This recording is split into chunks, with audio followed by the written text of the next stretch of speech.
warahmatullahi wabarakatuh. Selamat sore rekan-rekan semuanya. Yang saya hormati Bapak Profesor Dr. Ahmad Sofian Anit MPD. Yang saya hormati Ibu Dr. Widya Suci MPD sebagai dosen pengampu saya dalam mata kuliah Sejarah Ajas dan Falsafah Penjas dan Olahraga. Adapun saya hari ini akan mengangkat materi yaitu isu-isu kritis dalam pendidikan, terutama tentang kurikulum pendidikan jasmani zaman sekarang. Ini sudah banyak terjadi pergeseran akibat globalisasi, terutama di bidang pendidikan. Pendidikan jasmani juga mengalami beberapa perubahan. Bagaimanakah pendidikan jasmani zaman sekarang? Dalam rumusan masalah ini adalah yang pertama, apa yang dimaksud dengan pendidikan jasmani? Yang kedua, bagaimana pendidikan jasmani zaman dahulu? Yang ketiga, bagaimana pendidikan jasmani zaman sekarang? Yang keempat, kompetisi apa yang harus dilakukan oleh guru? Yang kelima, bagaimana tanggapan dari Muhammadiyah dan Nahdlatul Ulama terkait pendidikan di Indonesia? Pertama yaitu, apa itu pendidikan jasmani? Pendidikan jasmani merupakan pendidikan yang melibatkan interaksi antara peserta didik dengan lingkungannya yang dikembangkan melalui aktivitas jasmani untuk meningkatkan keterampilan motorik dan mengembangkan nilai-nilai yang mencakup aspek kognitif dan afektif. Keberhasilan kurikulum pendidikan jasmani pada setiap jenjang pendidikan sampai saat ini masih dirasakan samar. Ukuran yang digunakan oleh setiap orang dalam menafsirkan keberhasilan program masih bersifat samar dan cenderung bersifat lokal, belum menyeluruh. Bagaimana tercantum dalam tiganya. Namun demikian, salah satu indikator yang mungkin dapat kita telusuri adalah karakteristik para lulusannya.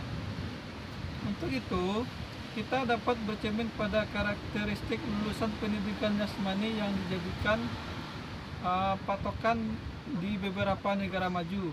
Misalnya yang dikemukakan oleh NASPE, National Association of for Sport and Physical Education tahun 1992, yang intinya adalah sebagai berikut: memiliki atau keterampilan yang penting untuk melakukan berbagai macam kegiatan fisik, kemudian bugar secara fisik, dan berpartisipasi secara teratur dalam aktivitas jasmani. Selanjutnya, mengetahui akibat dan manfaat dari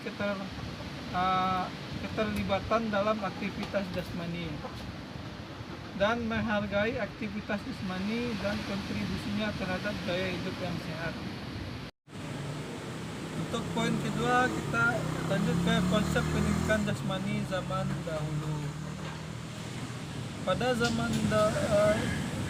dahulu itu, guru pendidikan jasmani itu guru merupakan sumber dari segala sesuatu yang berhubungan dengan pengajaran, baik dari pembuatan RPP, silabus, serta dalam proses pembelajaran yang cenderung memaksa siswa secara terus-menerus, yang dapat mengakibatkan siswa kurang aktif, kurang kreatif, dan menjadi lebih manja sehingga siswa tidak mandiri pada saat berada di tingkat yang lebih tinggi.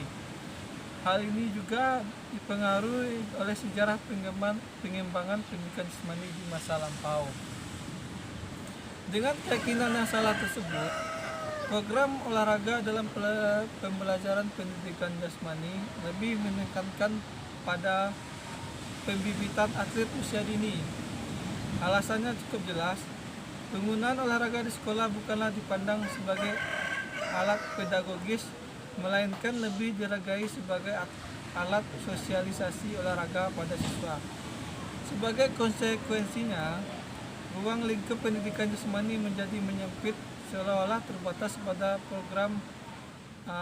program memperkenalkan anak pada cabang olahraga. Ketika guru menggeser pola pembelajaran menjadi pola pelatihan, maka tugas gerak dan ukuran keberhasilannya pun bergeser menjadi keterampilan dengan kriteria yang yang kaku dan tidak disesuaikan dengan kebutuhan dan kemampuan anak.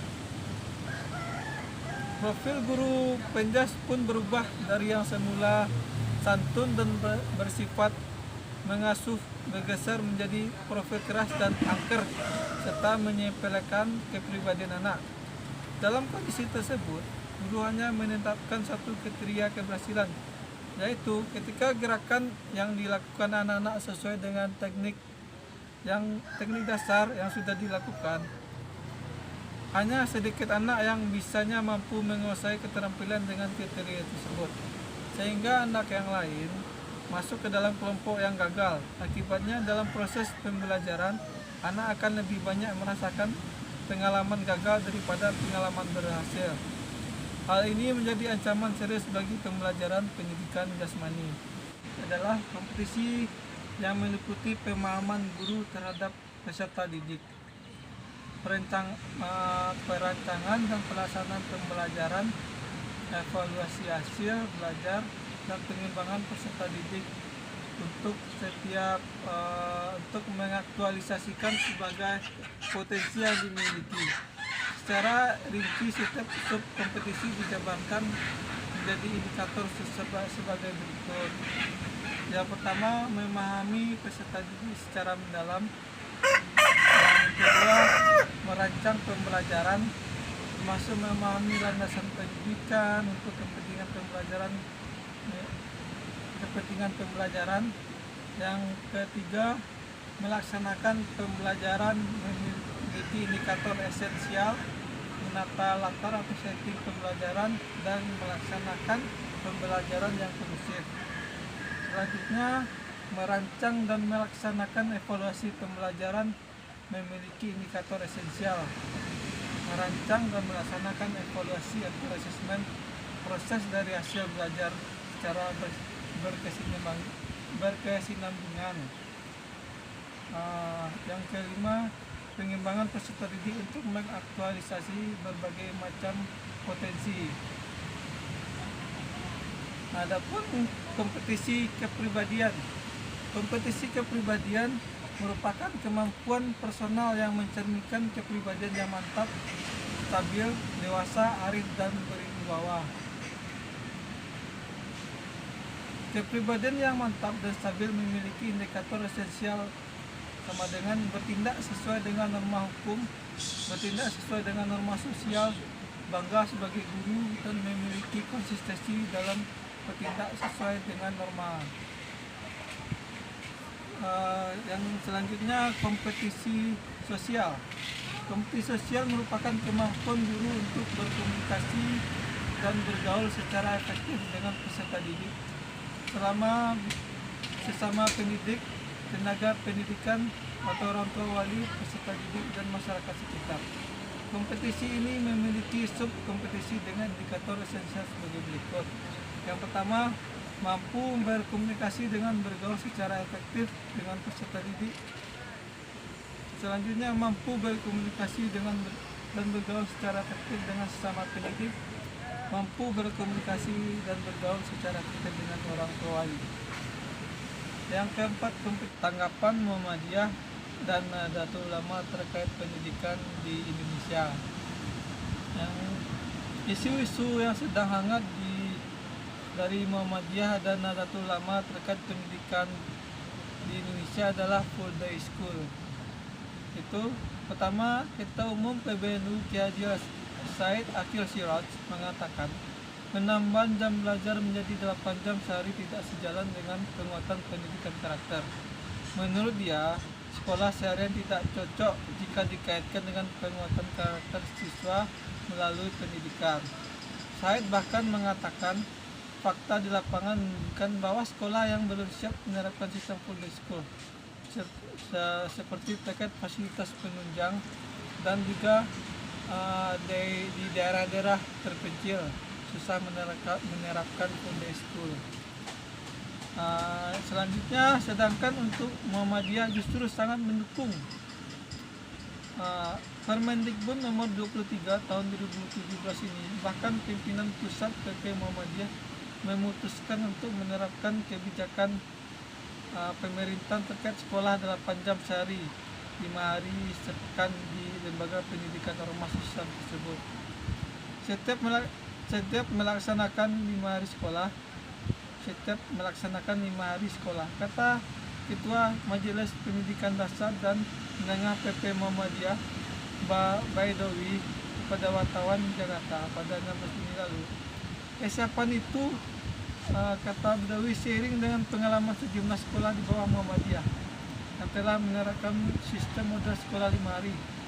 Sekolah jenis ini selanjutnya diminati oleh masyarakat dengan banyak orang tua yang menyekolahkan putra-putrinya di sekolah 5 hari milik Muhammadiyah.